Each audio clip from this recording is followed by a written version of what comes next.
fighting power to reduce interest rates is they need to issue debt. The economy in the US was overheated. It was going to blow up if they continued on that trajectory. So for you to reverse it, you have to create some of this controlled destruction in the middle so that we bring it back to some sort of order. There's middle America and what's happening to average people. Yes. The AI spend and what's happening on the stock exchange has no correlation to their lives. Not entirely. Inflation, whether it's buying groceries, it's the highest it's been in a long time.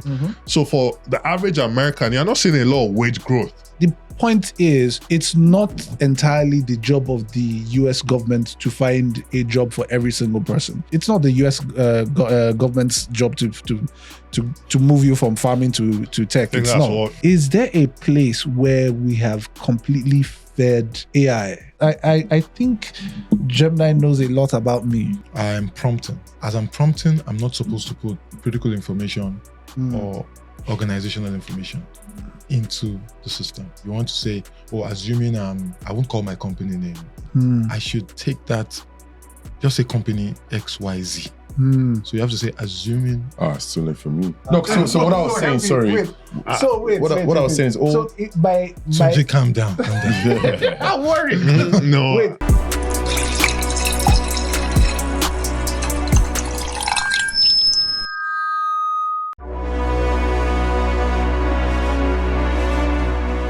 Hello guys, you're welcome to Drinks and Mics. Yes, still not Ugodre. I'm still holding Con today. Yeah, I'm holding Con. Hold on. Yes. He's around the world asking questions they didn't send him to ask. But funny enough, the question is very important because we're going to be talking about it today. But I just want to get through past the introductions. But let me start by introducing the person to my left because we have two guests today. So let me introduce the person you already know, Sir Arnold Dublin Green, who's sporting a pinstripe suit. I don't know. It's not a suit. It's a David Wedge. What are you wearing? I am wearing clothes. I'll send it to my tailor. Oh my God. So yeah, Arnold is on the show. He has refused to tell you people the news, but anyways, I'm sure if you catch him on the road, you can ask him what the news is. But we have two guests with us in the studio today. Let's start with to my right, Bolu Odusonya. Abi, see, I'm hurting deep in my soul every time I pronounce Yoruba names, and I know I don't pronounce them well. So it is Bolu Atife Odusonya. Odusonya. I love Yoruba, but it's just, it just catches me. And I hate to sound like, it's people who are not the IGG. I don't like it. I'm very, very. I was here. But welcome to the show. But you're going to come back and tell us what you do. Let the people get to know you. But also, we have on the show. Very distinguished beard, by the way. I just noticed that.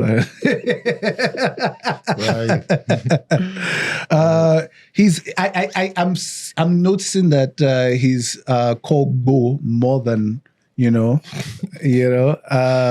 So how's it go? He's Bolab. Oh Jesus Christ! Watch. Take it down. Bo. It's fine. All my ancestors are angry. I have a teacher. I have a Yoruba teacher I can recommend. My mother is rolling her eyes right now. My mother is like shocked. She's disgusted because she knows she tried. She did everything. She really put her back into it for me, but it didn't work. I've been holding my tongue on this one. Bo, thank you for being on the show, and thank you for forgiving me. No, it's Bo. It's Bo. Bo is different. This is a drop. You got to drop. Bo is what his friends call him. Yeah. That's different. That's okay. I'm going to hang with that. And so, but am I allowed to call my full name out? Yes, please. Okay, so my name is Bolabo. Awelewa. Awelewa is what I was going to say. I was just going to go to our... You can say Igbalabo. Try that. So I don't. Do you speak any Yoruba? I'm not Yoruba, so wait, what are we doing now? Is this the gang up on CGT part? I think I don't know something. I actually think you can do it. You should do it. Try. I don't think we should move on from this. Jesus. I thought I was going to have peace without being in the house. But it looks like I'm suffering. Very, very well said. Very well said. Yeah, okay. Let's start with... But fun fact, before you continue, like, there's no year, even right from childhood, that my name has not been murdered from teachers to... Yeah, I know. I can feel that. I can feel that. GB. There's GB. Yeah. Some people call me GB. Yeah. There's the Go is defined. Go is defined. I have relatives, aunties that can't call my name. Okay. But they don't live here, right? Some do, actually. Wow. Some we live in the same house. Thank you to them. I feel better now. I'm on your side, yeah. I feel Don't better. make him feel comfortable. Make sure I don't ask him hard questions. I know. Yoruba teacher. Yeah. So my tailor. Check I'm a nice Yoruba teacher. I hear you. So we have a lot to talk about today. Also, guys, do not forget, Drinks and Mics now is on Spotify. Entire season 2 is on Spotify. I don't know if season 1 is on Spotify yet, but you go check it out and download. Some of you kept, harassing us in season 1 saying, I would just like to listen to this while I'm running. So now you have it on Spotify. Please go and check it out. But we're going to start with Bolu. Tell us what you do. Because we had a small conversation about that before we went on air. Yes, also, guys, we probably have the first version of this behind the scenes. The team will let people who have subscribed to the channel. Is it people who have subscribed to the channel? Who gets... It is well. I don't know what they said, but I'm guessing that they will let us know. But yeah, Bolu, tell us what you do. No, I mean, I'm just chasing the Nigerian dream. As all of us. Yeah. But I mean, what I've from university through my professional life, finance was my thing. I think Arnold's is more on global market side. You were more local. I was on the banking, sell side, buy side. So I'm just taking those same skills and building operating entities. So we have a holdco platform and we have multiple operating entities. Most of those today kind of service industrial customers. So the way we think about it is when principal investing shop, where we catalyze industrial growth. So the thought is, you said something about energy, power, right? Oh, no. So we catalyze industrial growth. So we have an operating entity. So you invest in the entities that then go on. That builds and services rotating equipment that power, for example, oil and gas installations. We have another entity where we do oil field services, and we also trade and blend chemicals for non-oil and gas customers. Interesting. So we have different entities. The goal is we're building platforms where we can create value for our shareholders and bring gainfully employed young Nigerians to add value to the economy. Are you still taking shareholders? Because we can offline. We can talk it offline. After you do the Yoruba lesson. Wow. This is now becoming too much. That's the CP. Anyway, but the people in the comments, they love me, so they know that Bo, please tell us about yourself. I do know you work around cybersecurity. It's actually quite interesting conversations around cybersecurity, because we're beginning to see Nigeria fall on the map of the global cybersecurity conversation. It almost felt like we were not really in the equation at some point, but now we're seeing heavy attacks. Even small me self, the spam and phishing emails are becoming ridiculous, and I'm like, did they tell you? You know, Who knows me? Well, I don't have money. Don't So the attack African me. prince has that. No, not African Prince. It's now the phishing is actually very sophisticated to the point of, cloning my email address to send me emails check, this is full, or you received this amount, things like that. And me, I'm like, I wasn't born today. So tell us about what you do around cybersecurity. Okay. So I'm a cybersecurity guy. I have some background in enterprise infrastructure and payment infrastructure, technology management, and at some point,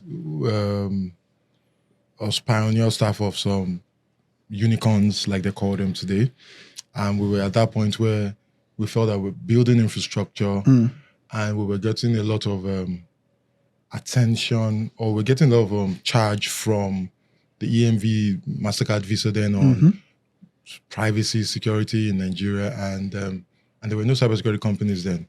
And we're like, you know what, we need to set this up. So starting from where we worked, that is, we now decided to set up a cybersecurity company, which, like you mentioned, then wasn't even a big deal, and we were always an afterthought.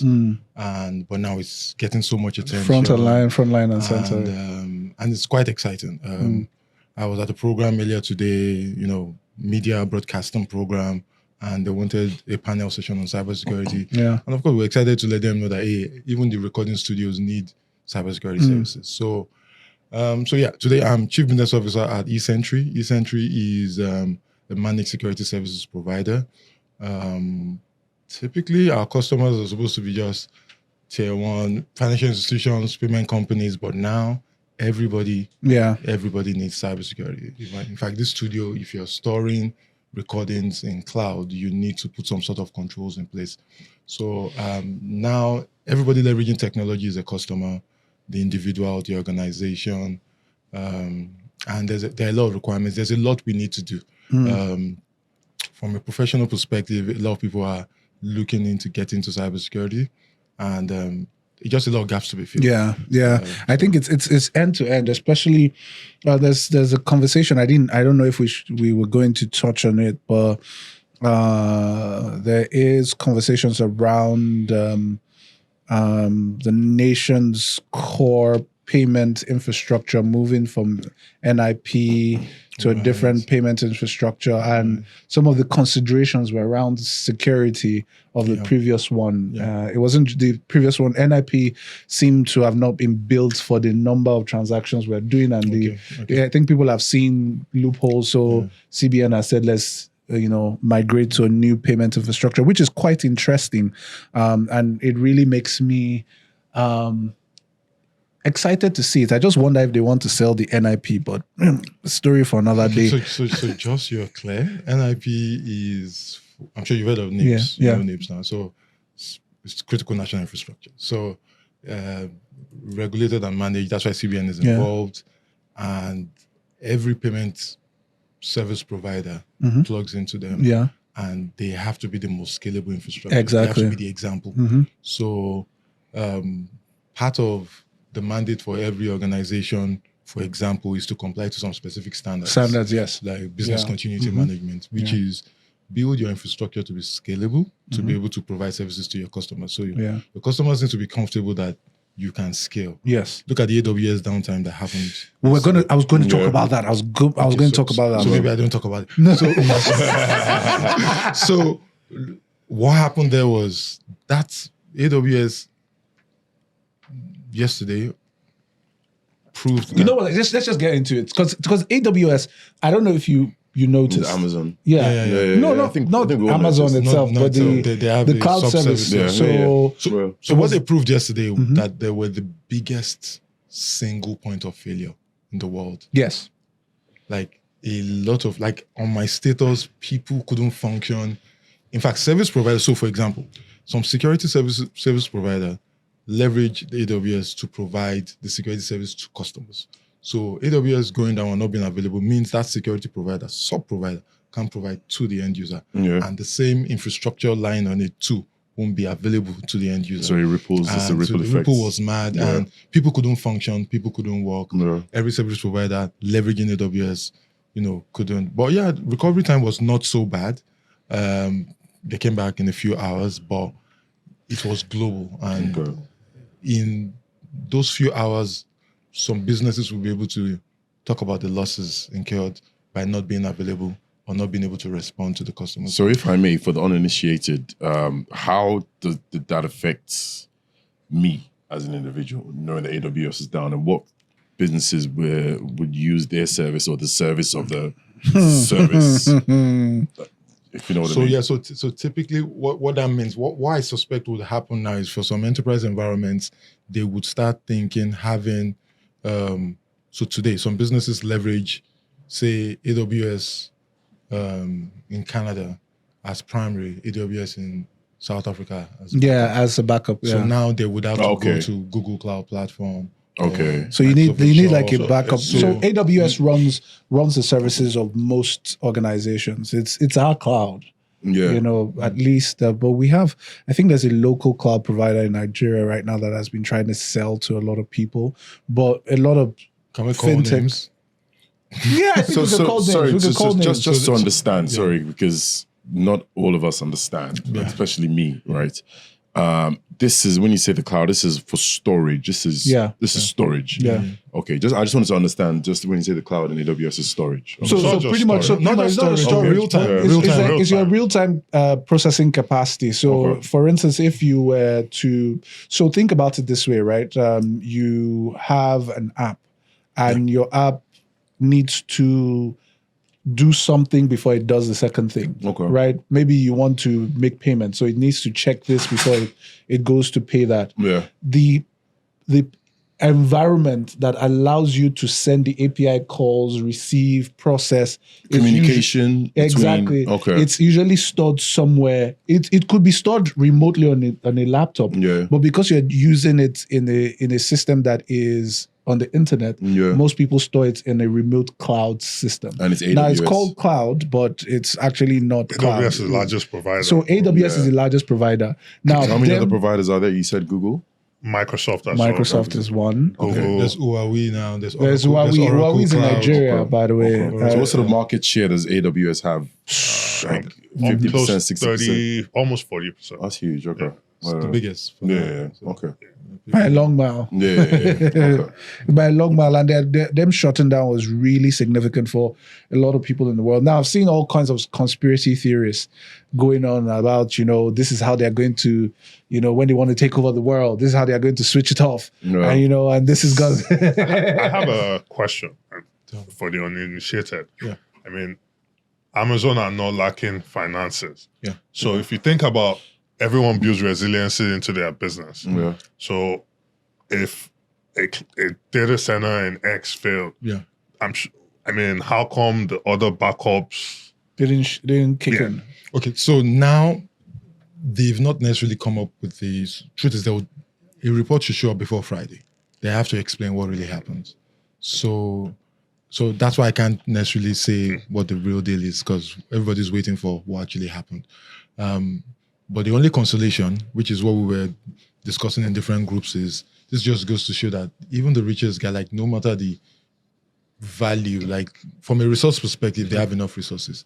In fact, they preach it like they have structure, they have a governance structure. As in they take those things seriously. But there's just still Murphy's Law eventually. What can go wrong? That's the only way I can explain it for now, until they report on it. Again, it will still happen again. I had another corollary, especially for the cybersecurity stuff locally. I've just been hit with NDPR compliance check. Right. bill. NDPA. No, data protection. Why didn't you data protect? We didn't know we had to data protect. So we're applying for a license, and Excuse me. Yeah. Here's a Is bill. that like an ISO thing? Isn't that part of the ISO? No, it's not so- part of so- ISO because so- we have multiple ISOs. Okay. It's I think it's new. The enforcement is new. I understand. Okay, so Okay. the, so how does that tie No, it's not into? new. It's not new.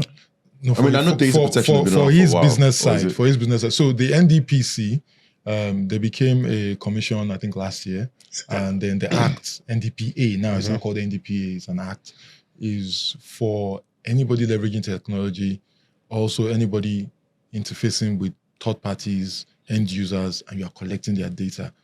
You need to be able to communicate to the commission that you are managing, you're storing, transmitting, managing their data securely. That's it. So also you are taking the privacy of their data seriously. Seriously. So you need to just show proof of it. Yeah. So it's the GDPR of Europe, but it used to be NDPR, but it's now NDPA. So yeah. But how does that sort of tie into? Have you seen incremental growth in your business? Yeah. So As a result it's, to be honest, that policy excites me a lot. It makes, Oh, I love it. I apologize. Sorry. I was also saying, Don't do not apologize. We own it with our chest on this show. No, but do you know what's hilarious? When he was talking about AWS rather, Yeah. I saw that he came alive, and I was thinking, like, wow, this is something that yesterday I was probably having a good time because he said in the WhatsApp groups talking about it. And I was like, man, I know. So, but the good part, the twist is, yeah, there you go. I need to be available to save the day. Yeah. Oh. Yeah. Captain S. You know, IT guys, they mess up the thing. So you remember that? So call IT. So I have this theory right now. IT guys actually do it because all of a sudden my email was working yesterday. It's not working today. Yeah. No. But again, if you're paying attention, guys, you will notice that a few services have been experiencing glitches now, not just businesses, financial institutions. You've been noticing glitches, and it's because most people use AWS. Yeah. As I have primary, noticed glitches, I'll be honest. Yeah, there's things have been been- multiple, since yesterday, things have been even off. if you guys notice, I came with my laptop, I was still doing, it's because of those glitches that But even I'm my like, phone, even my phone's acting up. My Safari. Or is that something else? Maybe it's telling you to upgrade. Anyway, so you were saying something before. Yeah, see how You know what I mean? See, he's you walked into that one. his phone is Wide out. My open. phone is hidden. Senior man. My phone is hidden. Wide That's open. why Tunji's advertising his. Hey, orange man. I am not advertising anything. Hold on. Anyways, so quick segue. Arnold's favorite metal hit Gold. a pitfall of recent.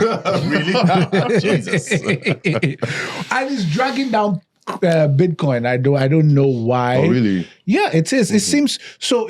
There seems to still be that correlation between both of them, because I don't understand why Bitcoin is beginning to catch the cold of gold dipping. Is this just a correction? What exactly is going on? Oh, for gold. So I think that I've been quite vocal about even being worried about the frenzy, right? When I always say that my end of year target was 3,500 and it went up to over almost $1,000 more. So my thing is, yes, a short-term correction was always expected. But there's a lot of headlines about gold being too expensive. For me, I'm not worried about the short-term correction because nothing goes up in a straight line. Because if you take a step back, so I started trading gold or precious metal futures, what I call the Fantastic Four, gold, silver, platinum, palladium in 2011. So if you look at 2011, when gold also had a crazy frenzy, right, around that 2010, 2011, gold is only double, gold peaked at around $2,000. So it's only double what it was in 14 years. But if you look at S&P, the equities is 5 times what it was in 2011. So if you look at gold versus other asset classes from that perspective, It's still outperforming. there's still a lot more room to grow. What we might see in this correction is we might see a correction in some of the other precious metals, so silver, platinum, palladium, simply because central banks, the gold trade was based on central banks buying. And central banks are still buying gold and they're not price sensitive. But central banks were never buying silver, they were never buying palladium, they were never buying platinum. So yes, a correction should come. I'll be very comfortable if gold goes down to 3,500 per troy ounce. I'll still be a strong buyer. Where I'm not surprised that even a more aggressive correction is the silver, is the palladium, is the platinum, because those other precious metals have rallied and they don't have the same. The catalyst for my gold purchase from when I started thinking about it in December last year is not the same as those other precious metals. Those other precious metals are getting pulled up because silver is seen as a cheaper gold.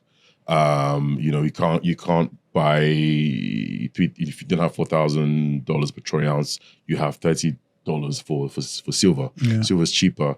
Platinum and palladium have their uses as catalytic converters for cars. Palladium did have a crazy rally maybe 5 years ago or 3 years ago when it went from $700 to $3,000 because palladium and platinum have the same use, and then it went back down, and it's still. That play is still coming in again, where palladium was a cheaper platinum. So there's still that play there. But, long story short, to answer your question, I think that the small correction that we're seeing is something that I expected because the frenzy was too much. And it's what I call the FOMO guys, right? So central banks were buying gold. Everyone saw this rally. Everyone started saying, oh my goodness, there's a structural reform coming. I would like to get involved. So retail guys, ETF, the inflows were absolutely insane. And those guys, I call hot money, right? So, wow, I missed that rally. I want to get involved. So push the price up. It doesn't affect central bank buying because these guys are not price sensitive. The reason central bank buying is because there's no trust in US dollar and US Treasury. So they're going to remain. So they're going to remain buying, but the FOMO guys are. So I want to say this. So just to put in to understand clearly the numbers, gold has rallied 60% throughout 2025, and it rallied 25% in just the last 2 months. Now, I know. Forgive me for doing that percentage thing. Let me just go to the straight price. I know. I just did it. It's the analyst thing. Gold came in January at about 2,526, 2,500, 2,600, about that. It rallied up before the dip at about 4,300. So that it almost doubled. Right, in price in just this year alone. And even this dip that we're talking about has taken it to still above 4,000. It's not dipped below 4,000. So it's just one of those slides, So yeah, I agree. I have a question. Sure. Yeah, the markets guy, was something I've not been able to kind of reason through. Classic economics tells me gold is a safe haven. So I fall back to gold when I'm less bullish, if you will, right? Yeah. About where things are. But when you look at sort of the global markets picture, gold is rallying. Now, it's really weird, but the S&P is like gangbusting. Yeah. And then even US treasuries, they're not spiking. Everything's up. So it's like make it make sense. Like for what I've been taught in economics, it's just broken everything. It should be. That's one of the worries, right? Yeah, because right. So where is it feels to me like some crazy correction somewhere has to happen soon. Yeah, because whatever goes up comes down, but the levels that you typically play, are. If this is going up, this is going down, typically. Everything bubble, as we call it. And then the other counterfactor is the dollar is weak. Yeah. Which is why gold is rallying, right? So, what do you think about where the markets are heading? Because it's the everything bubble, right? So and nobody knows actually. It's something that is So one of the reasons why I referenced the S&P from 2011 versus gold is because of that. So more people are panicking that gold has gone too high when it's only twice what it was 14 years ago. But nobody's actually realizing that the S&P is over 5 times what it was in 2011, and it's the same thing, right? Where is okay. If I touch on equities, I've touched on gold. If I touch on equities, is it a bubble? So equities is this huge tech AI thing that's really pushing the stock markets. Because if we really look at us coming from a period of a lot of liquidity, caused a lot of banks, private equity, private debt guys to make decisions, just give out cash, right? And what we're seeing now is we are seeing defaults in companies that actually couldn't do anything with the cash. So there's some famous defaults that have come out. One is by a car company in the US called Tricolor. Another one is by a company called First Brand. And then Jamie Dimon, who is the CEO and chairman of JP Morgan, recently came out to say where there's one cockroach, there are more roaches. Basically meaning that all that cash going into these businesses, people didn't really do the homework. So there's issues now. The issues are coming out. Bad underwriting. Yeah, exactly. So if you look at the LCD, the leverage loan index, it's showing very frothy. Yeah. It's starting to 100%. So a few things that I look at. If I go back to 2020 when COVID happened, the US government forced the Fed to launch a program that caused the Fed to actually buy bonds and buy debt bond ETFs. And some of these ETFs were junk bonds. What it kind of sent a message to the market and to the world that the US government is providing sovereign banking for companies that have terrible credit. Exactly. And we are seeing what we are seeing now with these with the leverage index falling apart, with CLO ETF outflows, is we're seeing people realizing that, oh my goodness, the government-backed companies actually couldn't pay back their debts. So this bubble, in my view, is coming to an end. But the problem with this bubble not coming to an end is tech and AI, right? Because now everybody is now overspending in AI, all the capex coming in, Zuckerberg, everyone's overspending. Adding in a bit more confidence to the market, saying, oh, hold on a minute, if these guys are spending because they see such a big future in AI, then perhaps American companies or companies in general are not in that much trouble. No, but I think, I saw a stat, and I'm by no means an expert here, where if you took out the Magnificent Seven, S&P is about flat. There you go. Exactly that. So exactly what I'm saying. So because of these guys. So if you think about the real economy in that sense, that's why inflation is still very sticky. So it's, I don't know, it's a weird Does that make it make sense, right? Yeah. And then the US current account deficit is getting worse and worse. And you're actually realizing that the US is actually 7%. The US is now paying more in debt repayment than they are for interest receiving. Expense, Yes, than they are receiving in investments and this line crossed for the first time since 1970s.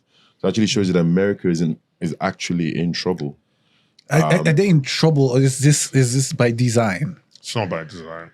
What's happening right now is not by design. Well, by design, but the design is crumbled. There was a big issue COVID year, which a lot of capitalists and capital markets guys forever won't forgive Biden for.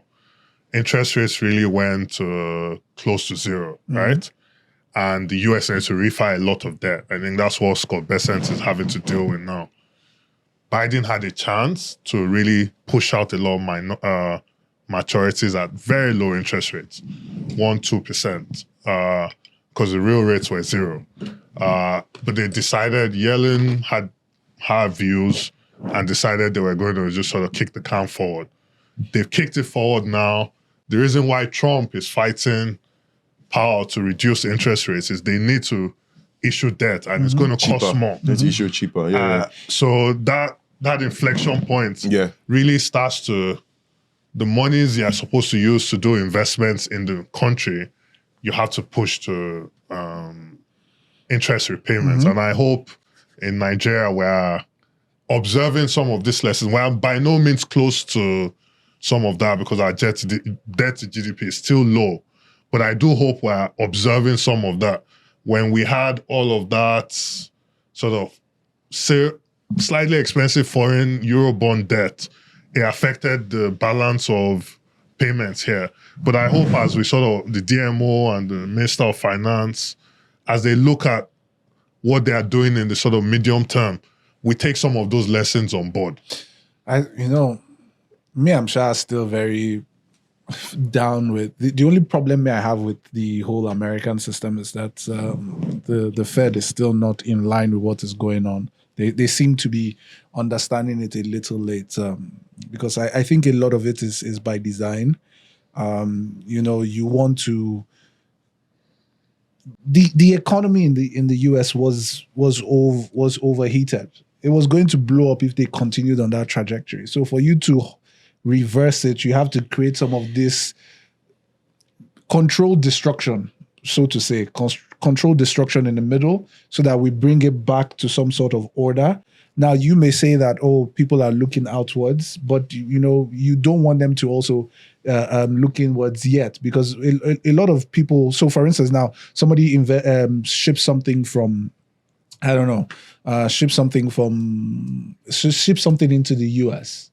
Instead of taking the money out, he buys US debt, keeps it in the US.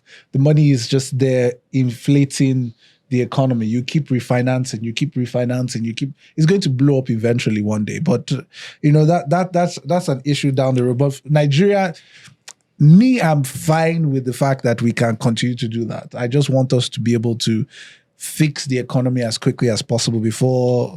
Sorry, I was going to raise something that your comment sort of maybe aligns with Trump's policies. Which Yes, this is not new. I'm very This is not pro-Trump. new. just wanted to be sure. Just wanted to be sure. This is not new. It's a very very well-known fact. It's a good thing. Like, He understand each other. I read a stat in the Wall Street Journal last week. If you took out the AI spend, the GDP growth is flat. Interesting, right? Why? Wait. I don't. This is what I don't like Why about would you take out AI analysts. spend? If you take out, why are you taking it out? Where are you taking it to? No, because Like if the bubble didn't come up. yeah, sorry. No, but The money is there. The Tunji, AI Tunji, with all due respect, uh-huh. there's middle America and Yes. what's happening to average people. Yes. The AI spend and what's happening on the stock exchange has no correlation to their lives. Not entirely. Inflation at the tail, whether it's buying groceries, it's the highest it's been in a long time. Buying cost of electricity is creeping up. So for the average American, you're not seeing a lot of wage growth. So No, there's when no you growth. then say, why take it out? Because that's artificial. It's limited to a It's not corner. reflection. Yeah. It doesn't reflect the reality of the 100+ million working class people in the US. Not entirely, though. Okay. Not entirely, because if you still look at it, the whole idea with what. Okay, so the investment into AI is definitely going to go somewhere. Let's not forget that when you invest in OpenAI spends on NVIDIA. NVIDIA is buying materials to create chips and processing power. They would employ You people do realize to. most of NVIDIA's No, I'm just talking about NVIDIA. it's done in So by the flow of by money? TSMC. It's not done in the US. So I'm just going down the line. The money will flow down. It might What not flow to. percentage? No, that's the thing. So the point is, it's not entirely the job of the US government to find a job for every single person. It's the job of the US government to create Have you read the New Deal? it's to create the enabling environment for everybody to be able to plug into productivity. Now, the productivity now has shifted from traditional jobs into more sophisticated jobs, because there are people who are getting hired. We see the fight between the OpenAI guys, right? The AI guys. We see that fight continuously. But my thing is, if you still continue to have spending within the economy, there's always a chance that more people get paid to do certain things. So there will be productivity. But it's also important for people to look for better jobs. It's all more in tune with 2025 jobs. It's not the US government's job to move you from farming to tech. I think It's that's not. what Trump is looking to bring light manufacturing back to the US. No. Yes, if you continue the spending, also, who is going to invest in those manufacturing companies? It's Do you also think the the tariffs will help that?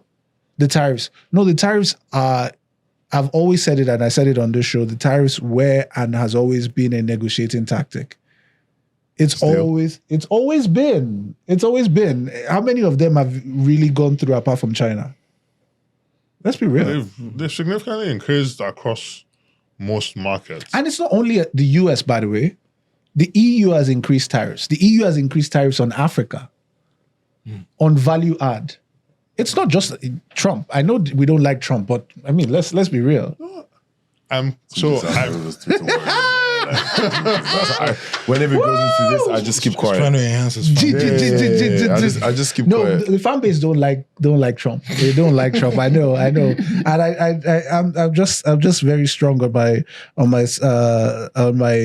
side on that conversation. So quickly, I want us to go into conversations around AI and fraud, but I just wanted us to start with ChatGPT. We did speak about it a little earlier before we started the show. ChatGPT now moving just from that agentic app on your phone and now trying to set up as a browser, trying to compete in my thoughts with the likes of Gemini and the likes.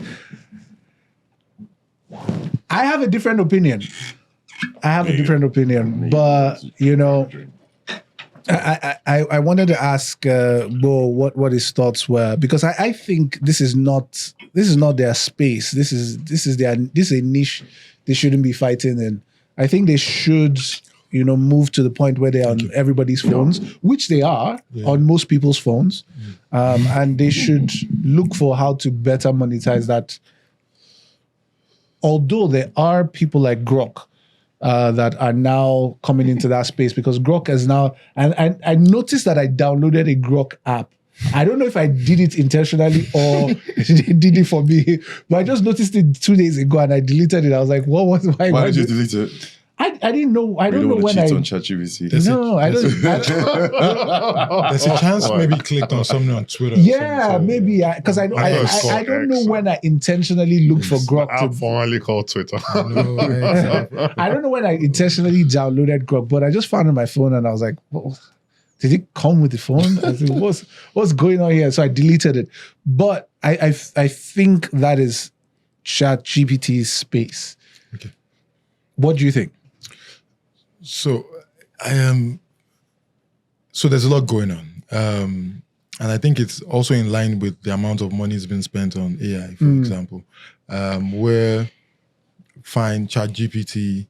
So first, let's talk about the browsers. What Google did With Gemini is to not go to the mobile angle with ChatGPT. Why? Because there's a Google app already. So all they had to do was enhance Gemini, the browser, and by default, the Google. So, aside using the browser on your phone, if you download Google, it does that. It does that. I know that. So, for example, if you're looking for songs or anything, like you literally can launch the Google app and sing a song, like hum it, and it will bring it out for you. So Google. But there's also a Gemini app, no? Is it? No, yeah, there is a Gemini app. There is a Gemini app. And so, but the Gemini caught fire with the attention from the browser angle that, we already have this large base of people using Gmail and using Gmail business too for their businesses, which is for emails, official mails, and then for the regular Gmail users. And ChatGPT extending to that is, sort of, because whether you like it or not, they have that possible user base that won't mind exploring the ChatGPT browser.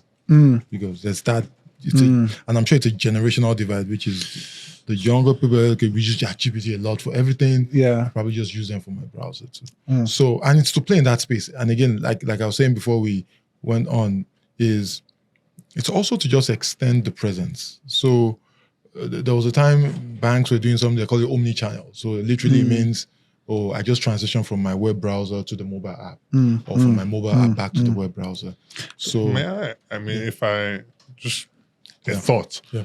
I think when you think about the evolution of Google, right, I think it's like greatest business ever built in life, right? That's such high praise. No, but it's true. It's though. $40 or Yeah, I mean, I won't say greatest, but it's quite high there. No, for the transition. No, but let's think about it. Yeah. It's $40 or so. They only raised a Series A and then they IPO'd of VC money. Yeah. It's a $3 trillion business today. Yeah. How much in dividends and stock growth have people gotten out of it? And for cash conversion, I mean, their margins are 70+%. I mean, if you know, I don't even think our local hero, Aliko, is doing those numbers. So if you know a more cash efficient business, I don't disagree. no, but what I wanted to, really touch on was, if you think about Google struggled, and this browser war thing, when Internet Explorer, I'm showing my age now, was a thing, right? Google struggled with distribution on Internet Explorer, right? And that's where they built Chrome. And today, the world runs on Chrome. If you're not a Safari guy, right? Yeah. Such that I don't think anyone uses Microsoft Edge. There's Mozilla So as well. it became the cheapest sort of customer acquisition cost vehicle, Chrome. I think that's what ChatGPT is trying to achieve here. It's really on a distribution model, right? Yeah. Google, at some point, Gemini, Google has embedded Gemini into search. So every search request you put in, you can. There's a top part there's where you see Gemini, and then there's your search, responded in the regular search. sort of word-based search. To even add to that, so, there was a time earlier in the year, there was some research done based on how ChatGPT is being utilized. More people are moving from leveraging Google to ChatGPT. So for typical things you would have Googled, ChatGPT sort of probably brought you more actionable data, actionable intelligence. And of course, Google had to move. Gemini, already there's a user base. So now I open my Gmail, it's helping me complete my mails, it's helping me summarize a mail and a lot of stuff. So ChatGPT can't wait and say, okay, agentic, because at some point, even your app users do emails.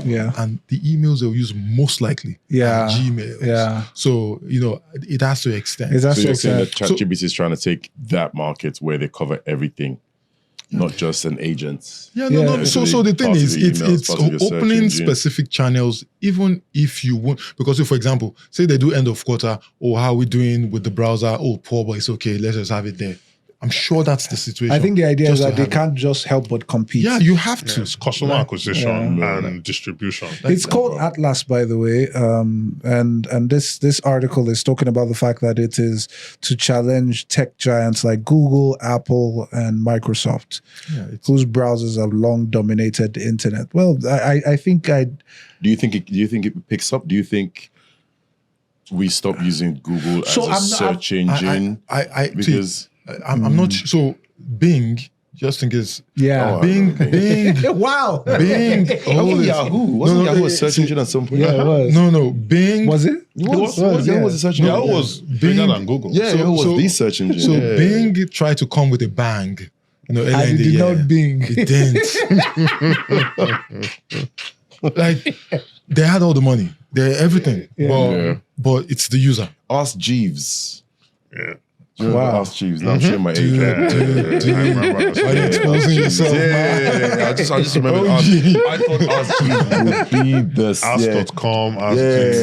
So it's it's really distribution. If you fail at distribution, you failed at everything else. So imagine expecting people to move all of a sudden away from Google and things set up. So it's eventually ChatGPT is becoming complementary. So people would always, what people have done, what Google has done with Gemini is, okay, instead of using ChatGPT as complementary, Gemini is here for you. And then all of a sudden, I don't need to leave because I see the options of what I need to do. Then I don't need to leave this page to go to the app. So now let's segue into our conversation around fraud, which is, so we're talking about it last week, and it kind of is beginning to bother me in terms of the fact that a lot of us use AI for all kinds of things. So you ask it, so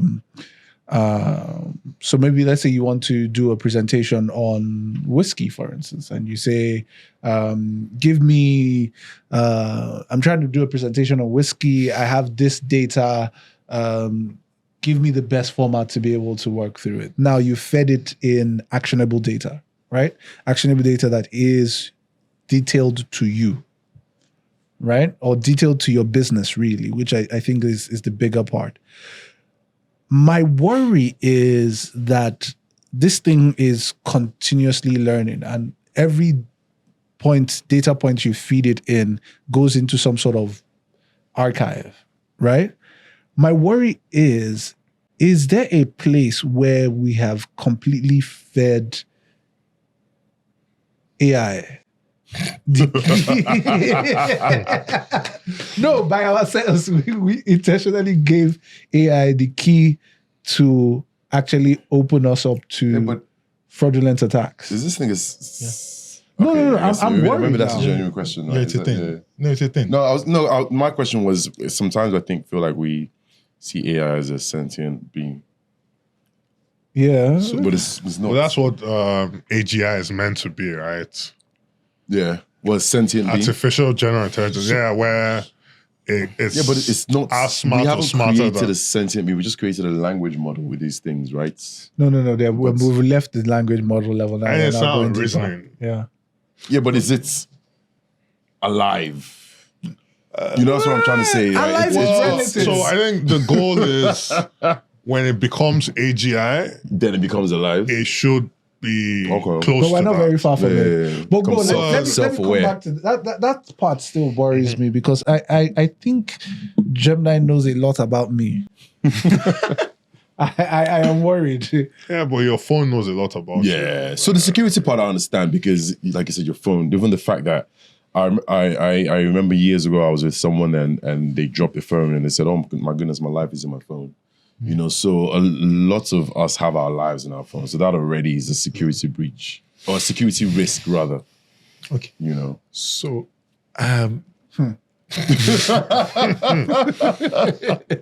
so it gets to a point, depending on your business or what you do, that you want to, and this we actually teach when we do security awareness programs for corporates, for management, executives, on how. Okay, one thing cybersecurity provides at times is a bit of discomfort, and it's not necessarily an obstacle, but it's a bit of discomfort, but protects you. Yeah. So I'll give you an example. I'm prompting. As I'm prompting, I'm not supposed to put critical information or organizational information into the system. Yeah. So, for example, you want to say, "Oh, assuming I won't call my company name. I should take that, just say company XYZ." You have to be intentional, not to type in, "Assuming I'm Shell, Nigeria." So you have to say, "Assuming." It's too late for me. No. So It's too late no. for me. Guess what? Not just you, millions of people, students, and so and most times when we're having all these conversations, they just look at like, "Oh, guy, Do you know why? Do you know why I'm worried? Because I use Gemini a lot. A lot of the times, I don't need to say a lot of the backstory. I'm just like, Because it's saved it already. do you get? It So just you kind of continue has the like a conversation. reference. It just goes straight to. So first is whatever you put into it would be leveraged at some point when someone needs the information you put in. Yeah. So for example, if you didn't want some data associated with your organization, then you should put XYZ instead. So but if you say, "Oh, currently my company is going through a shortfall of this percentage," he stores that and would use that the next time for, "Oh, please give me organizations that have a specific shortfall." Yeah. You understand? So all That would be the used. hacker has to do is hack your AI agents. No, will he need to hack your AI agent? Will he need to hack your? I don't know if it needs to do that. It's for me. Does he need to hack your AI? Yeah, agent? because all your information is in your AI agents. But AI Right, agent is available to everybody. It's not- Yours, as in to get access to your information, all the hacker Is has to yours do. If we specific to your really think area? about it, though, there's a reason why people who have secure laptops, intelligence, blah, blah, blah, don't put certain information on the internet. Because once you put it on the internet... Please, let Bo answer, because I'm worried now.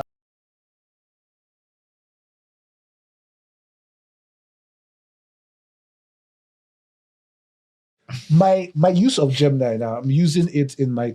Does it mean that my information is kept in my account or my user space, or it's in the general database of Gemini? Okay, so there's the general database. Okay. There's the general database. There's also the information you feed it Okay. when you're training it. And the provider confirms that, yes, there's the ethical use of what you've provided. Yeah. But there's also the part you play on sharing just what is needed for you to get the outcomes you require. So at the point where, so let's say at some point I put a company name and say, oh, we are going through this issue, I need a solution. Then someone comes a few weeks later to say, well, give me a list of companies going through this issue. It's the intelligence available. Yeah, but you need a solution. Yeah, I know. So Right, you've so- gotten your solution. Yeah. That other person in a few weeks' time gets a it's response. compromised. So they're just so it depends on They have how. your do they data is do, now- do they talk? I don't understand. So does my ChatGPT talk to his ChatGPT? It's the same database. Wait. No. Okay, let's No, just no, do no. it. Are you funny? Are you funny? How much did you pay for your ChatGPT? No. Because I assume that ChatGPT gets information from the internet, So let not from a specific user. So let me explain it to you. Let me explain it to you this way. You post something on your website. Yeah, so that's different. Someone now searches on Google for that same thing. And they get it. Google but pops it I'm up. saying that if I go to ChatGPT and say I have an idea that I'm trying to form, or I'm going through a problem and I have a shortfall, I'm trying to figure it out, and yeah, get me information from this. It will give right? it to you. Yes, but then if he goes to his ChatGPT, will it give him my?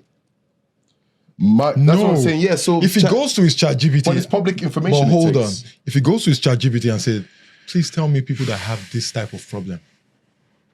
And if it's the problem you have, a company, not person per se, not a public figure. If you're a publicly exposed figure that has, okay, let me give you an example. Celebrities that are divorced. Yeah, so publicly information, That's not private information that I've shared with ChatGPT. yeah. So That's what I'm saying. That I think those rules, from what my understanding, I Yeah. might be wrong, they differ country to country. So GDPR is very, very strict on the that's data amount of protection. Yeah, information. yeah, exactly. So it won't maybe have. Yeah. That's what I'm saying. That it's for. That's why we use corporate initially, like for So organizations. maybe it might provide anonymized data, what is similar, but I don't think they So there's a can. possibility. I don't know. No. I mean, So that's what it the sounds like you're saying. possibility is slim. It's slim, negligible. Except maybe you like. So there's AI Can I- governance now, which is a big deal now. So Yeah. just the same way you were rich. So for example, which is what I'm saying for me, all this innovation and exciting technologies excite me because as it comes, people need to align to standards. We need to help them comply to those standards. Can I ask a question? Yes, please. We've spent some time here kind of delving into the sort of weeds of ChatGPT, but I think more on like a global scale. If there's 200-300 billion being spent a year, being lit on fire on both infrastructure and chat AI generally, Yeah. what are we doing as a country to attract 5 billion of that? We talk Which about country are we talking about? Nigeria. Nigeria. We talk about FDI, right? But guys, it's it's a real conversation, right? So We have what in Nigeria, depending on what you believe, 220 something million potential users. Even if it's 50, No, but we have AI companies in Nigeria, which no, aside AI companies, I'm let's talking start about from let's talk about the infrastructure. but and that spend. No. Hyperscalers. but that's why the So the data center companies- NDPRA and co. So now you would see that the existing data center companies, formerly May1, now Equinix, Rack Center, MTN now, and Medallion, a lot of other people are coming up. It's a big deal. And the idea is more AI companies in Nigeria, more payment companies in Nigeria leveraging artificial intelligence would move services. For example, interestingly, it's budget season. the AWS issue that happened this week would make some people, we are sure we need to move. Or we are sure we need this local We need a option. backup. And they would bring their services to these data centers being set up here. And that is driving revenue. In fact, a lot of businesses that want to focus on Nigeria would rather, why pay AWS so much? I'd rather do MTN or some other guy. So we're getting there. Aside, we're also hearing gist about prompt engineers, it's creating job opportunities, which is you need someone to prompt for you effectively. So this discussion we just had with regards to not feeding the wrong information to AI is becoming a skill, and you probably need someone dedicated.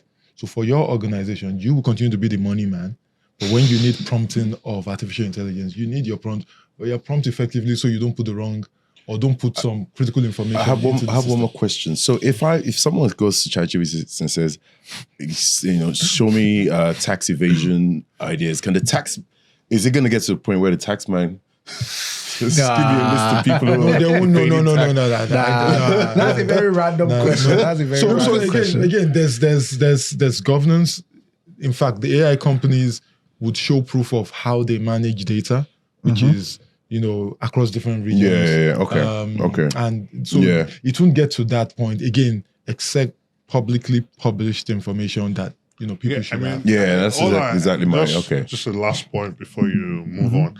I do think, as a country, right, if we're serious about FDI, if people are spending 300 billion a year, I want 5% of that.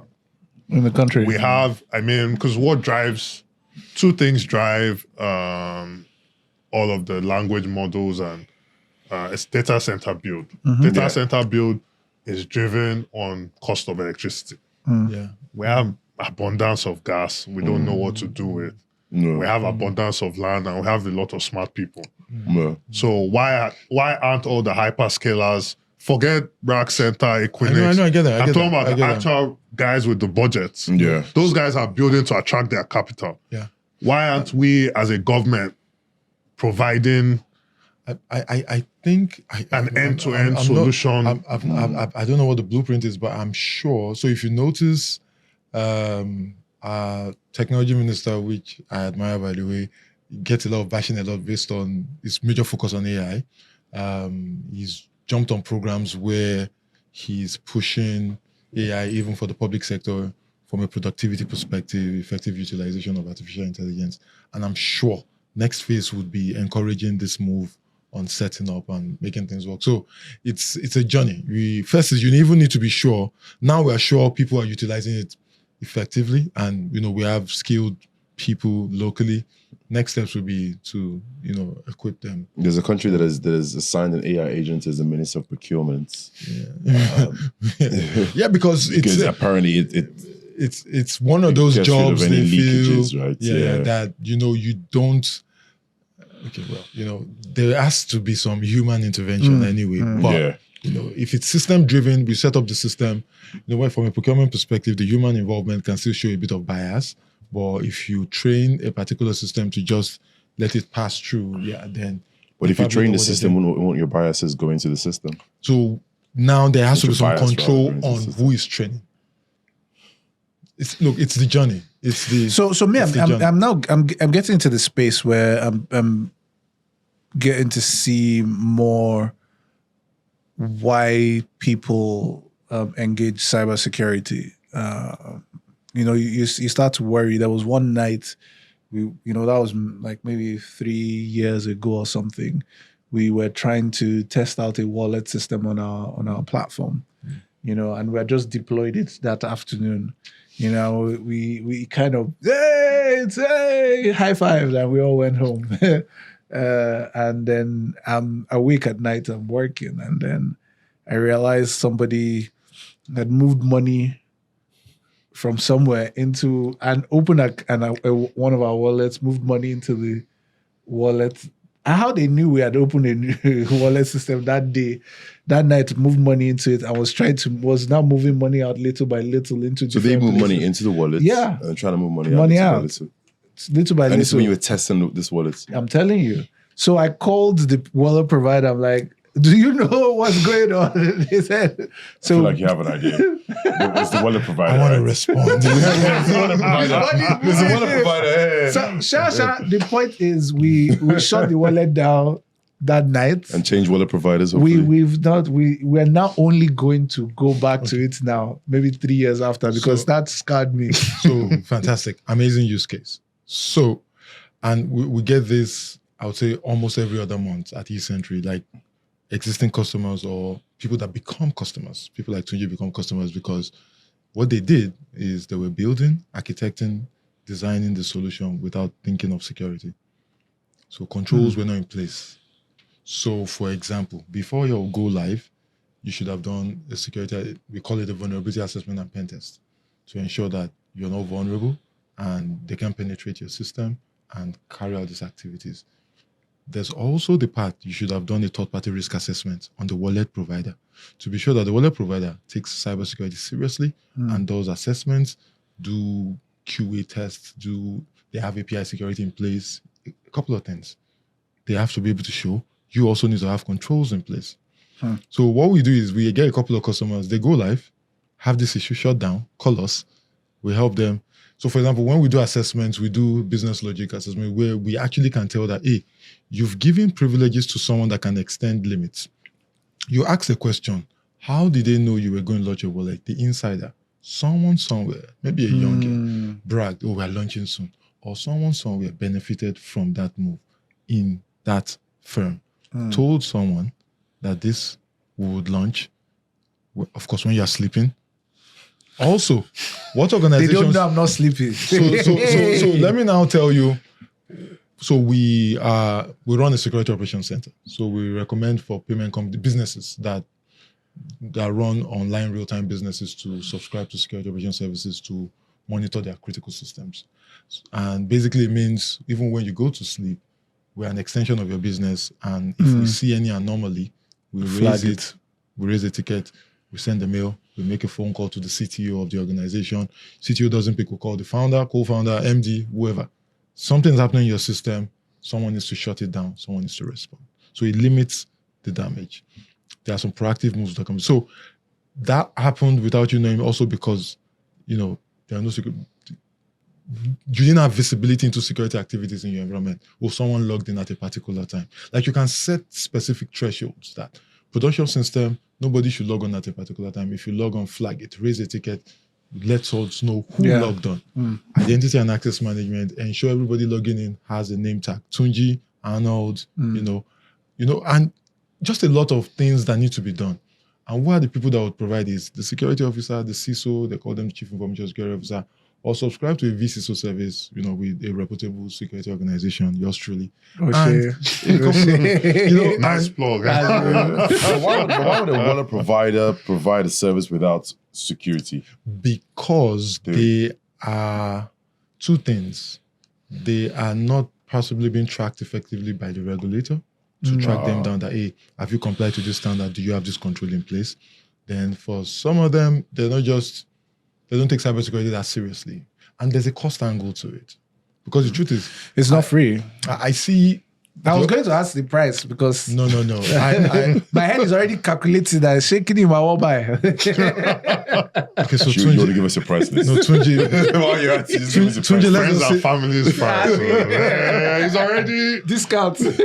We're supposed to be friends. I was going to say that. You're paying for quality. You're paying for quality. So I was you going put to a price you tag should on. charge him a You put a premium. price tag on Pronounce your quality, name. right? What's that? No, he spent too much money on his He can't suit. He pronounce your spent too name. much You should money on charge his him. suit. I have to. Yeah. I can't afford to charge him. You could definitely afford it. If you can spend how much you can afford. But to be honest, so what I try to advise is for businesses that always have it. So for example, you're a startup, you're not have it in your plan. Like the good thing now is that because we have some partnerships with some VCs, portfolio company managers, where they literally want us to do assessments for the companies in their portfolio. I need to, or someone will come and say, before I invest in this company, let me know what they are doing. They claim they've been able to do this, and this. Or please help check. That's interesting.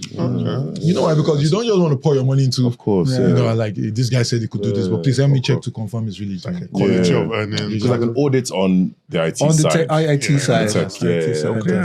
So it's beyond due diligence. Now it's technology. So and it's, in fact, so for example, there's also that program for cyber insurance. So we're partners with some cyber insurance companies that before they give you cyber insurance, they need to ensure you have controls in place. It's the way the insurance company tells you that, oh, you must do car tracking, you must do this because they want to give you auto insurance. You understand? Yeah. So for cyber insurance, you must have controls in place. So you don't tell me that, oh, you got breached, you got hit by a ransomware attack, your systems went down, and you want to claw back on funds.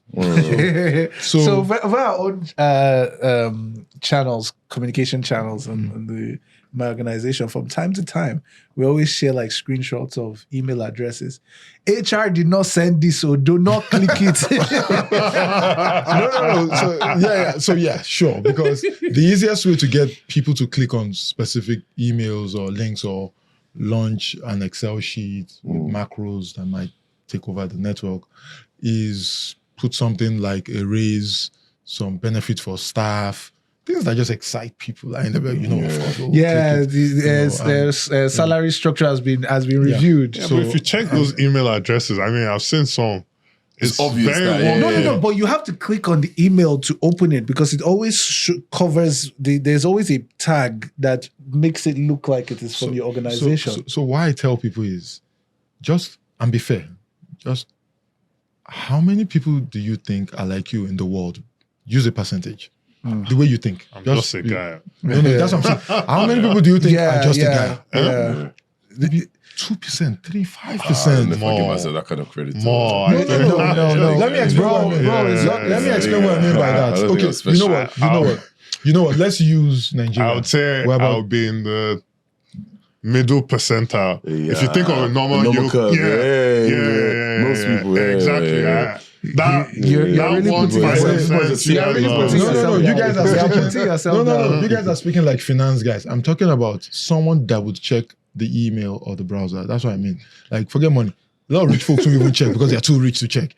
The point is, how many people would take the awareness given from a security perspective to be that savvy to check? So there's a need for the continuous awareness, which is probably the cheapest control. So, and I need to ask this, and this is I'm asking for my constituency. So the real reason, you asked why does a wallet provider not put checks? Simply cost most of the time, because you're not you want to gain critical mass and then come back and think about security. So but I like to think if you're dealing with money. No. So I was talking to someone who recently their company is probably one of the biggest financial service providers in the country. And they had enough security. No. He was talking about several years ago.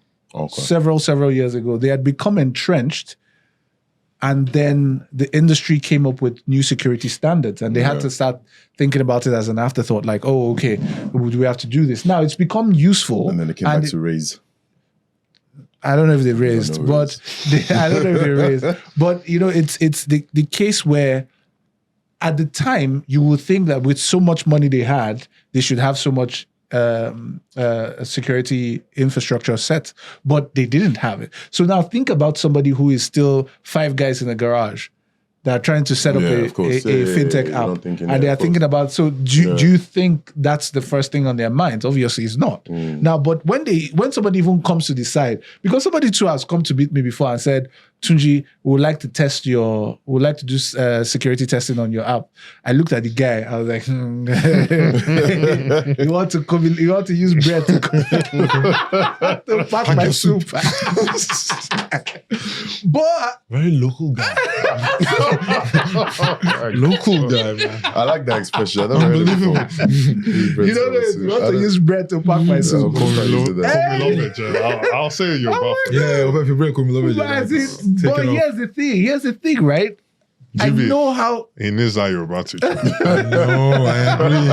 Tunji, I didn't realize you're this bad. So Tunji, you've been holding this Yoruba flag to me because I know Yoruba. And now I'm realizing that. No, I'm proper street. So my problem is that Yoruba is not my first language in my head. That's the problem. It's that it really does me in. That's the only challenge. So let me go back. I need to ask this question. For a startup, what kind of cost implications should they be looking at? Because that's what scares most startups, right? They know they need to do it, but they are thinking to themselves, let's just quickly rough it. When we reach 500,000 customers and we have small revenue, we can do it.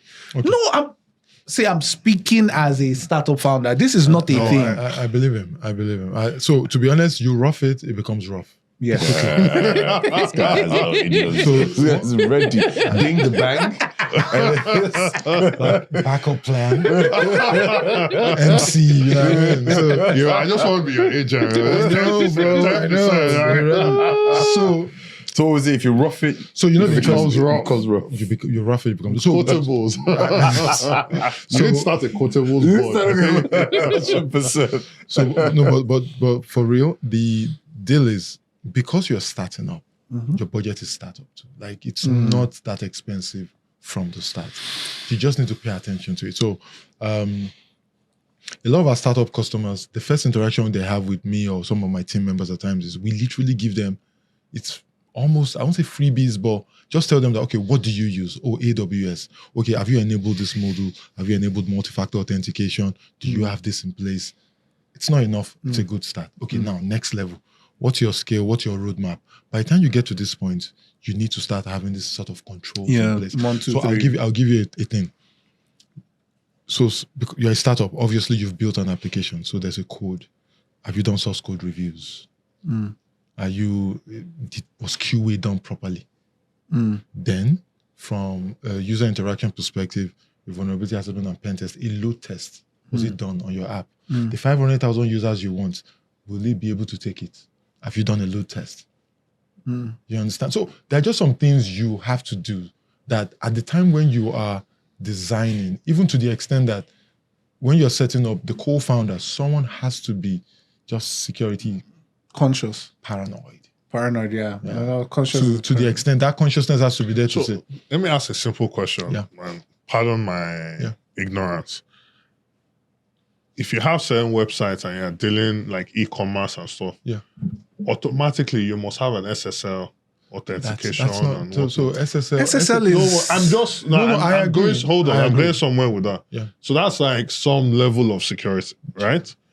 Is there no sort of benchmark for apps that have APIs that as a base mark you must Please explain what SSL is first of all. secure socket layer. I understand. But it's some level of security. It might not be perfect, right? I'm just wondering if in your business there's no sort of benchmark that's somewhat ISO or so I agree. payment oriented. Yeah, Asking. That's why I prefaced it with. So let me Ignorant. so let me explain to you. So there are benchmarks, there are standards. So I'll give you an example. Customers come to us and they say, "Oh, guys, we need to comply to these standards. The regulator wants us." Well, calm down. We won't just help you comply. We want to ensure you're secure. What people do today they are meeting those benchmarks. Prove to you. So, for example, we'll use HTTPS, SSL, TLS, 1 this and that. And there's a padlock mark. So our site is secure. There's also this security level for the payment wallet provider that when you click on it, it should show. In fact, Visa has its own MasterCard, Mastercode verified by Visa and all that. But so there's something called defense in depth. They are just security controls at different layers. So there's just that attack vector that the SSL won't protect you from. So, for example, you are an e-commerce website. You must have a web application firewall. Different provider. And basically what it saves you from cross-site scripting, someone crawling your website, someone man in the middle attack, session hijacking. So you hear about, I used my card on this site and then they captured my card details and from there I started receiving alert. Stop. So if you don't want your customers to have those complaints, or the good part with that now is that payment providers, which is enterprise payment providers, don't onboard some merchants that don't put specific controls in place. In fact, today, you can go to a bank to say that, this is my startup. I want to leverage your customer base to provide this service. The bank will say, go and bring PCI DSS, SAQ, something. Go and bring NDPA, privacy. You must do ISO 27001. Show us that you have an information security management system in place. Who's your CISO? Ensure that you've recruited a security officer that is charged with driving your security program, and it's part of the design and the roadmap of your business to ensure that it's telling you that, oh, it's time to do vulnerability assessment. It's time to do the source code review based on this new feature on the app. Let's quickly do an assessment to ensure we've not opened the back door. There's just a lot to check. There's a lot to check, yeah. I agree. And if you plan for it, it won't be a big deal. It's when you don't plan for it, it's a bit of a challenge. What we've done is we just basically leveraged on partner services to do it, but now we're getting into the space where we need to do it ourselves.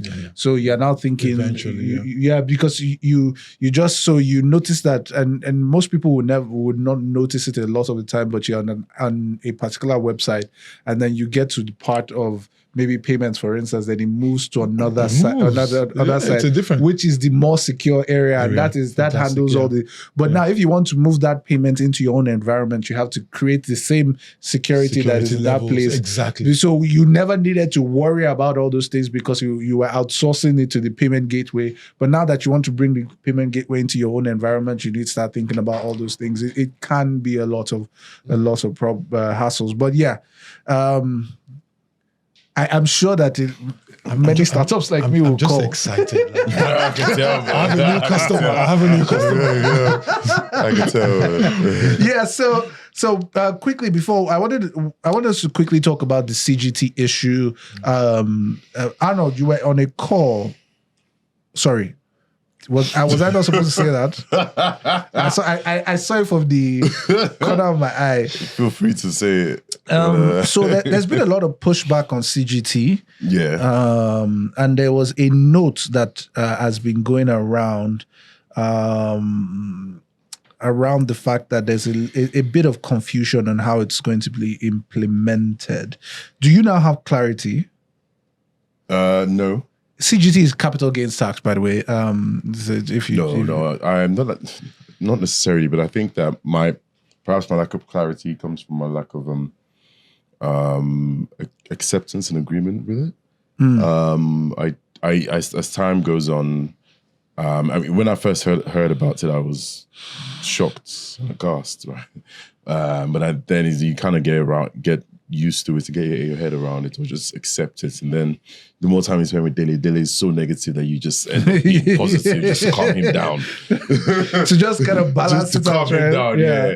But then just the more you think about it, I think from the perspective of my view on a lot of Nigeria's publicly listed companies or Nigerian equity market, was based on a premise that after the rally comes from, interest comes from local investors, the foreign investors will sort of take charge and push, because foreign investors have always been a big part of our equity markets. My worry now, especially after the call, is this will definitely deter interest from foreign investors that don't have to be, whether we get an upgrade or not. So if we get an upgrade from where we are from foreign index providers, MSCI and whoever, FTSE, there are investor trackers that will investors that track these indices that will still invest, but there are investors that don't have to track these indices and they won't invest, simply because a lot of the foreign investors are investors that are based in offshore tax havens like BVI, Cayman Islands, Mauritius, and so on and so forth. They actually, so how the structure is although a fund manager might sit in a country like Nigeria or the US, the real funds are coming from. The fund itself sits in a tax haven. In a tax haven, almost like a trustee to tax efficient. Yeah. Tax efficient. And that's the word, right? So you're housing your fund, even as a manager, you sit you pay taxes, but you house a fund in a jurisdiction that is tax efficient. So why would you then invest in a country that has about 30%? Yeah, exactly. CGT? So is there like a holding period for the 30? I don't know the rule. So let me go from this. I'm reading from the Nairametrics. There's it's today actually. There's an article. Foreign investors are frustrated with Tayo Oyedele. They're not frustrated with the tax. He's the guy there. Is it Tayo or Taiwo? Taiwo, sorry. Taiwo. Yoruba boy. How fun. I'm sorry. GB's having too much fun. I see that. I expect. Yeah. I think that AWS thing put him in a good mood. So do I get to come back?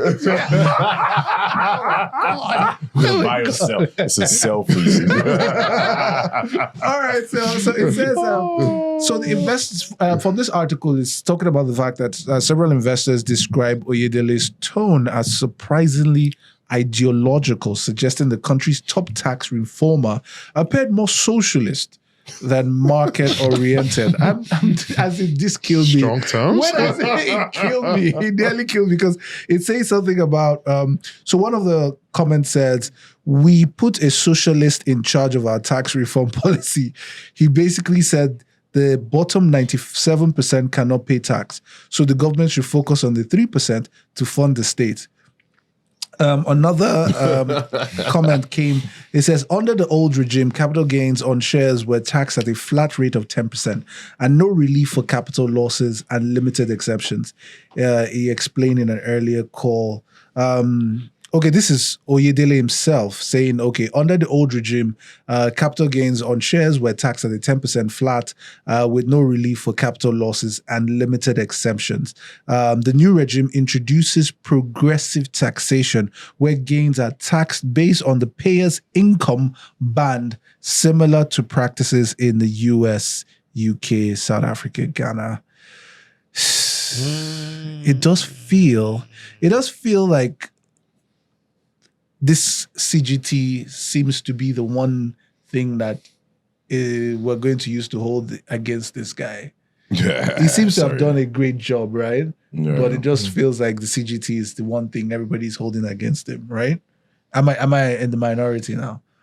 I mean, I don't know enough about it, so I'll be careful. So what I capital say. gains tax. I know what capital gains tax Yeah. are, but there was a line he said there that I don't necessarily Ghana agree and South with. Africa. No, about the US being progressive.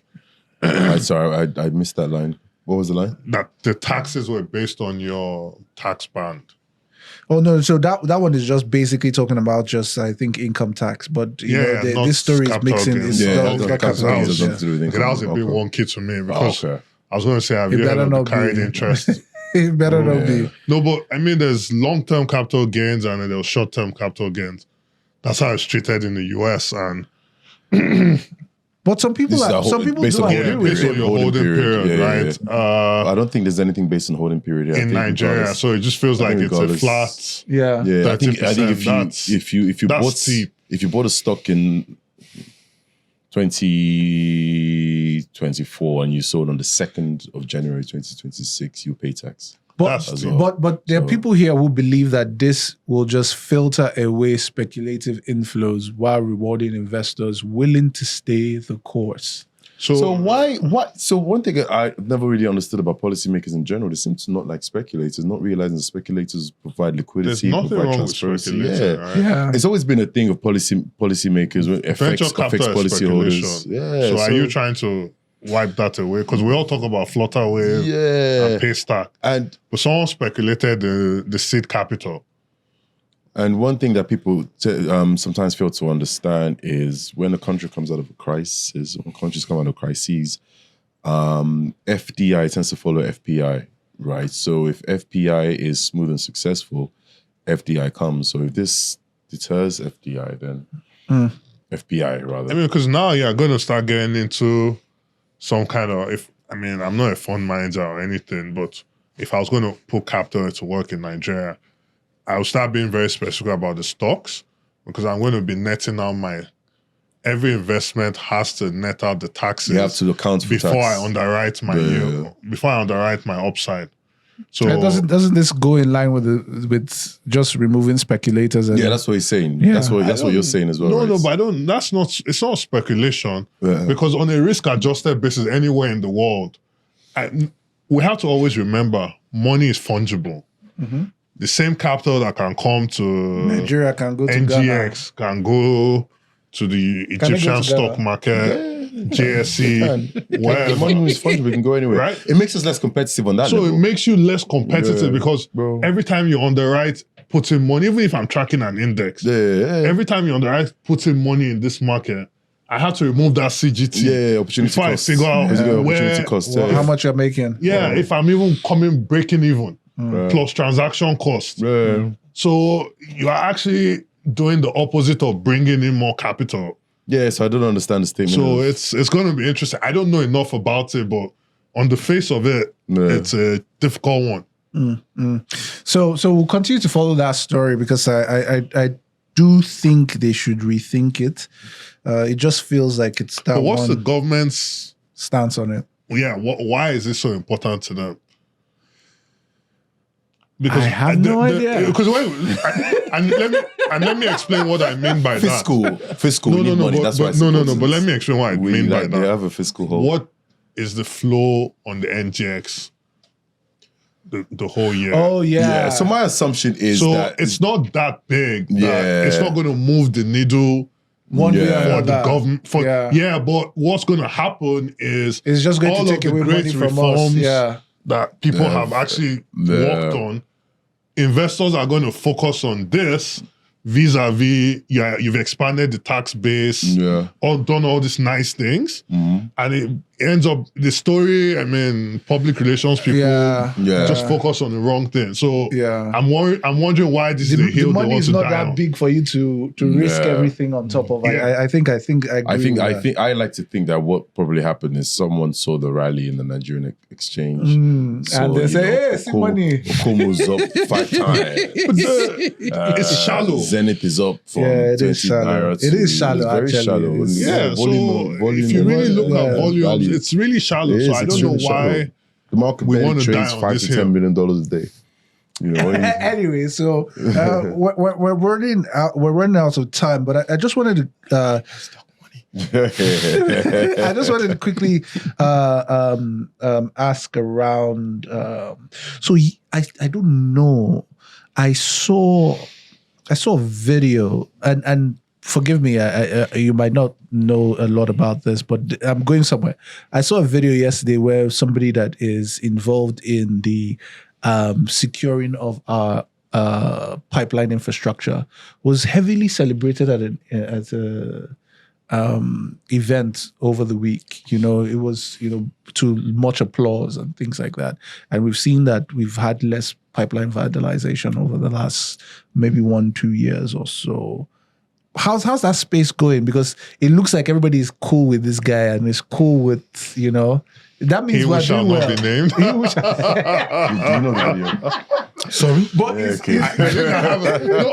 looks like we're doing well, right? I'm Because the the same thing is boat as that you, I'm the same boat as you. I just saw he came into this event and everybody stood up to go. And it was like they paused the event, like he came in and they went to greet him. So I'm thinking, if they are greeting him like this, that means we're doing really well. And of course, we've not had any pipeline issues in a while.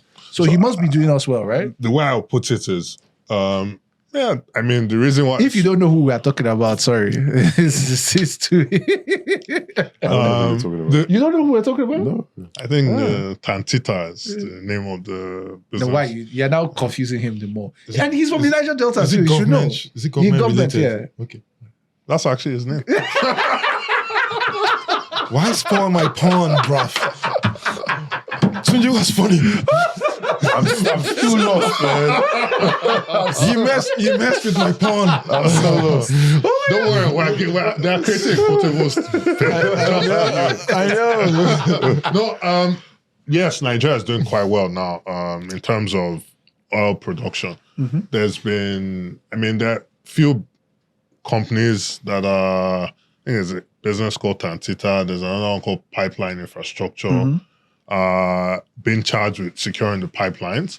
And I think what you're seeing and hearing, we have businesses who operate in that space, is 2-3 years ago, we were availability of the line as well as the losses were as high 60s, right?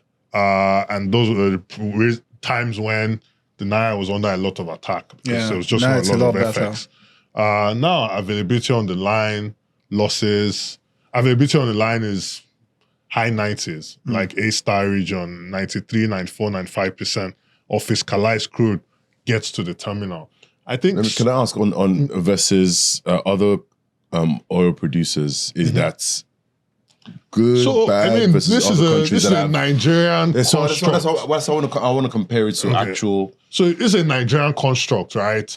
If you went to Gabon or other places, the availability is...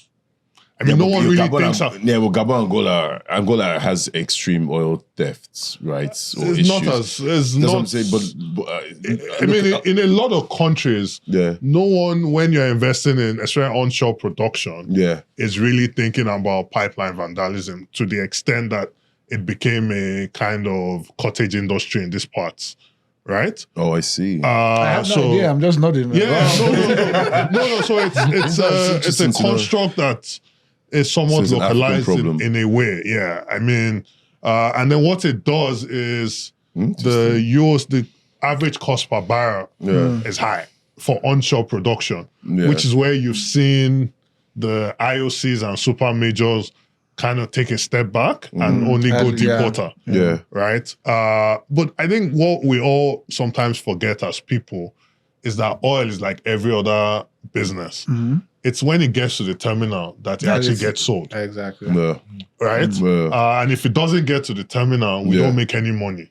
And so the availability of the pipeline is important to the dollars that fund the federal budget. There's a secularity to it that we should all praise. But I think I'll take a second, I'll take a segue into the same question. What the government have done is commercialize that aspect. And you would like this, you're a Trump guy, remove government from certain parts of the infrastructure security, right? But more importantly, I think, especially this administration, the reforms that are happening is really helping to ramp up production. Because the oil is there. We say we have gas as a transition fuel. The joke actually is Nigeria is a country that has a lot of gas that happens to have some oil. We've not done enough with our gas, and we really need to. But the oil obviously has a direct impact on government spending, funding, balancing the budget and the likes. But I think where we really need to spend time is sort of gas, petrochemicals and the likes. But the government have done a good job of putting reforms that is spurring localized investment in onshore. There was a time in this country, Shell produced 1 million barrels onshore Nigeria. Our production today is 1.6, 1.7, peaks are like 1.8, but it's usually around 1.6, right? So when you think about that, those onshore wells are still all there. So now you have Renaissance, you have Seplat, and the likes. What you're going to find is that there's a lot of onshore production that is going to happen. It will be for us, by us. It's now localized people managing this, and the solutions would be more localized. You and I can sit in a room, argue it out, and find a solution. Whereas the processes the IOCs had to go through maybe challenge that a bit. So do you have a view on oil production? I mean, we're already at the end of the year, but let's say end of 2026. Yeah, so I think what's the target? The target is 2 plus. That's officially? Yeah, I mean yours. Yeah, no, so I'm coming somewhere. So the target is 2 plus officially. There are two things you have to look at. One is availability on the lines for what is currently being produced. And then the second part of it is there's a lagging indicator that leads to more production, which is rig count. And what you're seeing, so rig count, drilling rigs. So you have to drill the wells to get oil. But that takes... So that's the lagging indicator. Yeah, so that takes time. So the more drilling rigs are being mobilized into the country, on average it takes about 60 days, give or take, to drill a new well. Right? So the more drilling rigs are being mobilized into the country, the more activity you are going to see. And that would lend itself to more production. So I think on the trajectory we are going through, we would be close. I don't know if we'll get there, but... I don't think we'll get to 2M? I think we'll be close. It requires because we're already at 1.6. Yeah. So, but here's the reality. Yeah. We're at 1.6. CapEx has to fund this. Yeah. Majority of those JVs, especially, are tied to NNPC, right? So Seplat, Renaissance would be able to raise some outside That's capital. what I'm saying. Yeah. Is NNPC able to do the same? I think that's where the jury's out on that. Oh, okay. So the we have to go. We have to go, guys. I see that you're now getting into the. You want to? Are you studying an oil and gas fund? No, man. Okay. Anyways, so guys, buy, sell, hold. I'm going to ask specific questions. Buy means you agree. Sell is you don't agree. Hold is you're neutral. Anyway, let's not go into the other sides of that buy, sell, hold so that we can keep it straight. Yeah, you don't want to know. Long put, short calls. I want to start with the Amazon shutdown. That was a result of an attack. Because I saw a lot of conspiracy conversations around the fact that it was some attack on the US and they wanted to go against critical infrastructure because it did take down a lot of the services, apps in America, but it was more like a warning that we have a lot of power. Hold. No, now you should give us one side or the other. But I don't know, what do you think? Sorry, my ADHD kicked in. The AWS. Okay, yes. The AWS shutdown. Do you think it was an attack? Yeah, I mean, it sounds like it. Isn't that what these things are? So, permit me to be a bit conspiracy. Yes. So, if there's anything Huawei has been doing this year, is going around Africa, especially Nigeria, engaging big entities and selling to them, taking them to Asia, showing them amazing technology. Yeah. In fact, tier one banks, big banks in Nigeria are moving, big tech in Nigeria is moving to Huawei from AWS. So maybe a little downtime. Can help the cause. Can help trigger the next guy, put them at an inflection point to understand why they should spread, not leverage on just one. So it will be, you know what? But why not go to Google or go to Azure? No. So he's not saying particularly that. That's why I said conspiracy. Anyone is to bring the. So that conspiracy would. So why not Google? Is because Google and AWS are probably the same cost, and then Huawei is more affordable. So the business making that decision at that point in time is not necessarily saying, "Oh, let me just go to anybody, even though they're expensive." Yeah, I'm like, so what if this money says?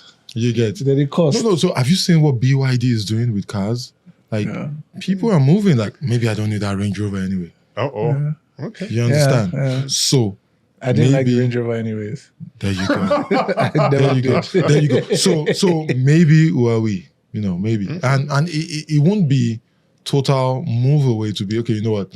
Let's just move the workloads away. Yeah, let's start testing. So let's do non-critical infrastructure. 40%. Before gradually, we just give it a second. How much are you paying there? Okay, come pay this fraction. How much are you paying there? Pay this fraction. Just move. So conspiracy. That's me. Buy, sell, hold. I'm selling. You don't think? No. I mean, life happens. Like, I don't think it seems too simplistic. And if I'm going to attack America, I won't attack AWS. I would attack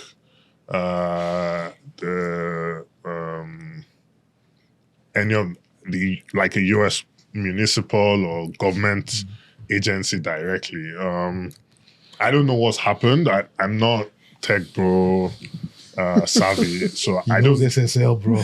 I don't know what happened, but I sell that it's a direct attack on America. All right. So let's go. We did have this conversation at the beginning. Atlas, which is ChatGPT's browser. Oh, I thought you meant 3 Atlas coming on the 29th of October. Do you get Atlas? Is that music? Who's that? Okay, we'll find out. Anyway, Atlas. There are a lot of jokes above my pay grade. We'll find out. We'll find out. Add me to the WhatsApp group, please. I will. Atlas actually takes on Gemini properly. Buy, sell, hold. I start again from Bo. Sell. Yeah. Arnold. Buy. Yeah, because we saw Google take Ask Jeeves, Yahoo. We saw Apple take BlackBerry. We saw See, they pay you. Ask Jeeves. AUL search. Right. Yeah, so Right. yeah, with the proper implementation and time, I'm never surprised when Altman it seems very bullish. just with time. It takes time with time. I've Buy, seen sell, this game hold. before. I've seen this movie. So, before I answer, I think that Altman has a PhD in round tripping. And nobody seems to be talking about that. All of the circularity of the deals, OpenAI buying AMD, Nvidia putting money. It's just smart business. I don't. I mean, okay, I'll give you a simple example. Oracle had the pop in their stock price. If you calculate how much money OpenAI has to pay Oracle every year, it's like 200-300 billion. 300 million, yeah. 300 billion. Make it make sense, bro. I'm selling. I'm a big seller. There's a lot of body things happening, but Yeah. I can't see where the value is coming from. I don't see who's going to pay for that. I think, as you said, with agentic stuff and Meta, there's a direct line of sight because there's a business case already being built that's just been built on top.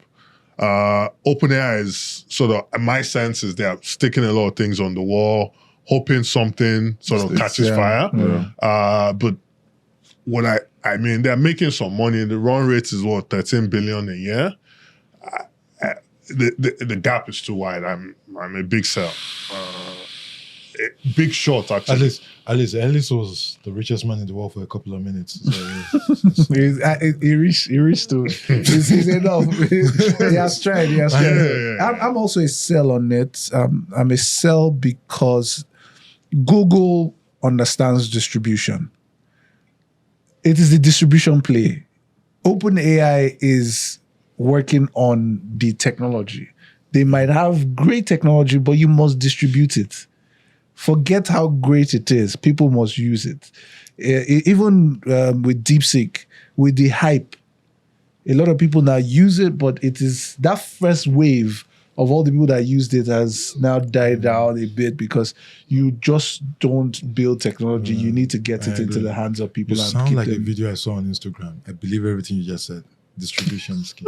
Distribution is key, as in that's I can't tell if where the he's future. sarcastic. Where the future? No, it's no, A it's little true. bit. It's my guy. Okay. Plus, we are going to talk business after. It's butchering you up. Yeah, He must give me discounts. But before we go, though,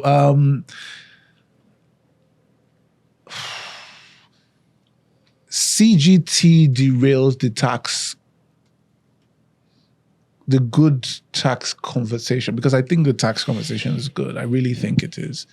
But CGT derails the good tax conversation. Buy, sell, hold. I start with you. So I won't say, I think that's I think we should rephrase the statement. No, that's the I statement. don't think it derails the tax conversation. It moves focus away from what the tax reform was truly meant to be. Right? If you think about Nigeria as a country, I think under 10% of us truly pay taxes. You want to widen that tax base because, yes, we're doing some things. I wouldn't say we're trying to do some things on the monetary policy side. On the fiscal side, taxes is the way to build infrastructure and sort of expand the economy. It changes the focus of the conversation, not derails it. Because now everyone can't seem to get their heads away from the CGT discussion. But like I've said, when you think about the quantum of capital you are going to raise From it doesn't. from it, my question is it truly worth it? It's not. It's about Because fighting. it's not that big. What do you buy, sell, hold? Oh, I don't think I don't think it derails the tax conversation. I think that Taiwo is actually doing a good job in the tax reform. Engagement. Yeah, and engagement. It's actually taking time to also speak to people to explain what things mean. It's just unfortunate that I have picked this because it's something that perhaps maybe Affects you more. Affects your wallet. But outside of it, I don't think it should derail the tax conversation. Bo, what about you? So I would say, like, I literally was learning what you guys were talking, but I know the guy puts a lot of effort to explain, Yes, he does. and I think that will help, Yeah. not derail. So whether an adjustment, To the extent that you agree with what he's explaining. yes, Exactly. yes. Yeah. So because people actually pay attention, those is videos I watch them, and because of course I just look at it, technocrat becoming it's not even a politician, it's still a technocrat anyway. But Yeah. you listen to him and say, okay, will he make sense? And eventually, okay, maybe. Yeah, and I think it's amazing that he does that. Man. Yeah. He's a It good comes guy. across as very genuine. Yeah, No, yeah. he is. If there's anything, he does strongly believe in the tax reforms. And well done to him, right? Well done because to him, someone's kudos. doing it, Yeah. right? Yeah. Someone is actually. He's doing actually it. taking it, and he obviously must have known from day one that this was going to be a Well, difficult job. interestingly, I like the fact that they're allowing him do it. So I Yeah, don't think it's just him doing it. He's been allowed to do it. Yeah, because this kind of It's a thing, you thing. can go and say something somewhere, they will call you and say, "Why did you say that?" All right, so the final buy, sell, hold is on our two guests. Oops. So- Bolabo is definitely going to come because I do not. Okay, I enjoyed him coming on the show, even though a lot of his it took a Mickey out of me, but I really enjoyed him on the show. So buy, sell, hold, Bolabo and Boluwatife, right? Bolu's fine. Boluwatife. Now you want to prove the Yoruba. See problem. See problem. No, he's learned. Buy, He's sell, learned. hold, attack you. the only person who calls me Boluwatife is my mother. And it's when I'm in trouble. So when I say that, yeah, I'm bringing back PTSD. That's big straight PTSD. Just Bolu is All right, Bolu. So buy, sell, hold our guests today on the show. Please put in the comment section. Let us know what you thought. It was we were selling you guys. I'm We're auctioning you pensive. I'm guys. pensive all of a sudden. No. So we always do that. Buy, sell, hold on the show. I guess. How much is it going the for? comment section. long as I get a piece of the action. Oh, but it was a good show, guys. It was a good show, guys. And I'm surprised that we went this long, but it's what happens on Drinks and Mics. We share some of the drinks. I think Ugo Dre will be back by next week, right? Yeah, I think is actually I think I think he's back next week. I don't know if I will be back next week. what happened? Jackpot. There are things. It's on But yeah. business travel. Yes. Let's get a new suit from David Wedge though. This plug. Xenia. No, Or maybe he wants to launch his wallet again. No. I actually want to. We are planning to do it. Yeah, we're planning to do it. So we have. Oh. So let me just shameless plug my plug. Let's go. So I don't know if you've paid attention to some of the regulations that PENCOM has put in place. One of them, the biggest, of course, is the dollar-denominated pension savings, which is critical to Nigerians in Nigeria, foreigners in Nigeria, and Nigerians in the diaspora who want to save in pensions. You can save in payout and be invested in FX, USD particularly. So we're rolling out that product in a very short while, and it's critical for us to be able to put all the security features to make sure that it's safe for you. So, Congratulations. if you've not... Well done. We're working on the product together, by the way, so you should look out for that product. So yes, it's important. Sorry that I had to plug that in, but Why? so thank you very much. Guys, so great show, guys. Till next week. He did not drink, by the way. He drank something else. He came with Cheers, bro. his own. It was supposed I to don't be. even know if It it's was alcohol. supposed to be.